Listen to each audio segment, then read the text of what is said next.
법무법인 모학의 한창훈 변호사입니다. 요즘 끊이지 않고 일어나고 있죠. 개물림 사고의 법적 쟁점에 관해서 이야기해 보겠습니다. 현행 민법상 개를 포함한 동물들은 물건으로 취급됩니다. 야생동물이나 주인이 없는 동물은 무주물이고, 주인이 있다면 그 주인의 소유 물건이 되는 것이죠. 반려동물을 가족처럼 생각하시는 분들에게는 아쉬운 부분이겠지만 현행법상으로는 엄연히 반려동물도 물건에 해당합니다. 동물보호법에서는 맹견의 종류를 규정하여 소유자 없이 기르는 곳에서 벗어나게 하거나 3개월 이상의 맹견은 목줄과 입막에 탈출 방지용 이동장치를 하고 사람에게 피해를 주지 않도록 할 것을 특별히 규정하고 있습니다. 맹견으로서는 도사견, 아메리칸 핏불테리어, 아메리칸 스테퍼드셔 테리어, 스테퍼드셔 불테리어, 로트와일러 그 잡종의 개가 규정이 되어 있는데요. 맹견의 소유자는 정기적인 교육, 보험 가입 등을 하여야 하고, 이러한 관리 의무를 이행하지 않으면 300만 원 이하의 과태료에 처해지게 됩니다.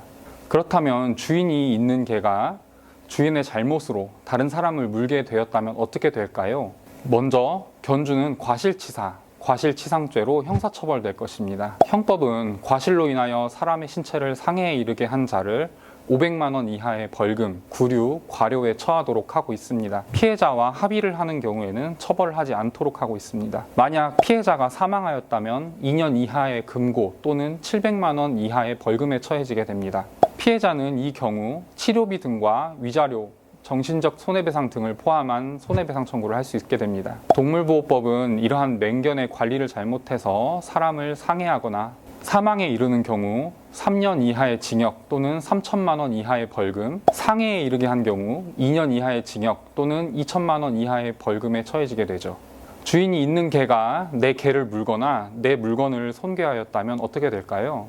우리 법에서는 과실로 타인의 물건을 손괴한 경우를 처벌하지 않기 때문에 가해 견주를 형사처벌할 수는 없습니다. 다만 가해 견주는 피해 견주나 피해 물품의 소유자에게 본인의 개가 가한 손해를 모두 배상해 주어야 하는데요. 피해를 입은 개의 치료비나 장례비 등을 포함할 것이고, 피해를 입은 개가 피해 견주와 특별한 유대관계를 형성한 사실이 있다면 위자료의 인정도 가능할 것으로 보입니다. 마지막으로 가해 견주들의 가장 큰 걱정인 살처분, 안락사에 관한 규정을 보겠습니다.